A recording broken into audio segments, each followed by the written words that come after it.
Something about your interest. You know, she didn't like it when you were getting irritated and defensive. You know, but when you were interested in her feeling beautiful, you were interested in that place. Notice how she relaxed and opened? Didn't that feel good when she opened? Yeah. Okay, so let's stop. So the end of this simulate is so hard because it's like, it's a difficult thing to do it like that. Well, you know, one of the reasons that I do very short simulations is because therapy is like this. Therapy is a series of short engagements like this, usually with everybody. You know, it moves, there's a da-da-da-da. Now there's a general theme in a session, or even with a couple. But you know, it goes like this. And you notice how the defenses began, you know, the rationalizations, the story that Will tells himself, the stories Sabina tells herself as these people. And these stories are what keep people from being different, from loving each other. And so, you know, I'm not gonna fight with those stories, but I'm gonna look into them with interest and with humor and with love. And you know, there's something that they're wanting. And then when the yearning started, you notice how it changed when they started yearning, started connecting? That's how it really works. Yeah, you know, the intersubjective field that happens here, I'm connected with their love, and I'm also connected with their distress. And you know, like Marlena said, there's all these things going on inside. Now, as the defenses rise, they get more separated, and the love gets more obscured. It's pressed down. I'm connected to it. They're not. They're connected to the defenses. So I stay connected to the love, and I stay connected to the suffering. And I go, all right, I want them to focus more on what's beautiful, not what's ugly. I want them to focus more on what's good, not what's bad. I want them to focus more on what's true, not what's not true.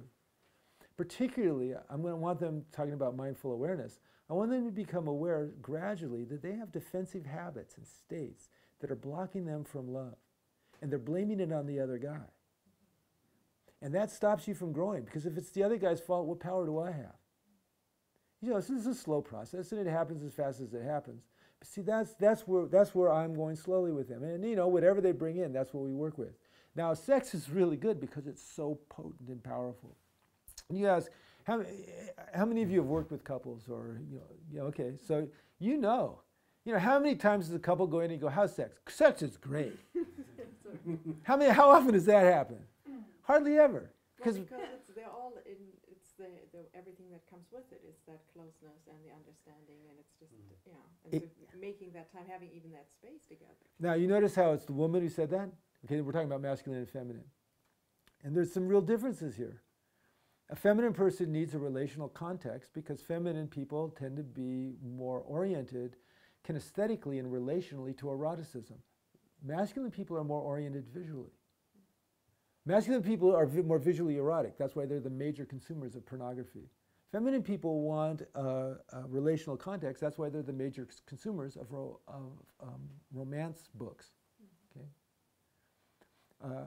And so, as that happens, if you have a second stage relationship where people are open and you're expanding, if both of those things are being served, you have an eroticism where both, the visual and the romantic and, that drive to possess is being honored.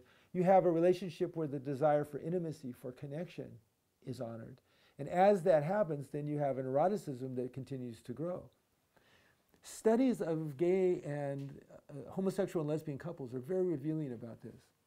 Lesbian couples tend to have sex about the same frequency as heterosexual couples. Homosexual couples tend to have sex 20 times more than that. You have two masculine, just want to have sex all the time, don't want to bother with the relationship, sex.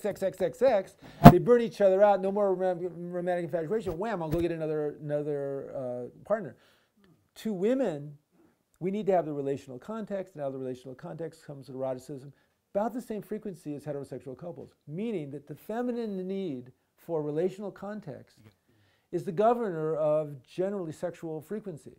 And if a guy doesn't honor that and doesn't open her, how can you be unrecoiling? How can you open her deeper love and deeper pleasure? How can you be patient with her if you're not wanting to have a sense of her interior state and a sense of the narrative of her life? It's not going to happen. And so a guy needs to cultivate the capacity to do that, which requires self-discipline and depth of consciousness. Now, what does a feminine person need to do? Is he trustable? If he is, I'll relax and open to him. If he's not, yuck. Now, if you have a communication thing, you go, well, you're not, and this is why. And he goes, well, this is why you should be this. This is why you should be this. And so I want him to get back to love. But when they get back to love, what does he have to provide? He has to provide that depth of consciousness, that patience, that relational context, that intimacy, that global care. And she needs then to trust him enough to open through the body, love through the body. Erotic sparks come out of that. Actually, in the actual process of lovemaking, men tend to be too impatient. They tend to go for genitals. Women complain about this all the time. So what do I advise guys to do? I advise guys to be more patient, work globally, touch her as an energy system. Always be connected to her eyes and to her heart. Be loving her, and she'll feel that.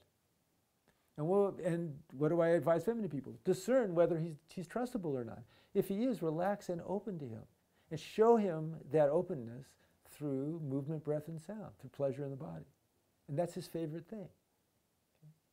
And so those two things happening together create polarity. And if he does more of that and she does more of that, it gets hotter and hotter. Wham! That's great. But if he doesn't arrange to have those intimate times, if he doesn't structure it, if he doesn't have the depth of consciousness to realize that the family needs this, not just her, not just him, but everybody.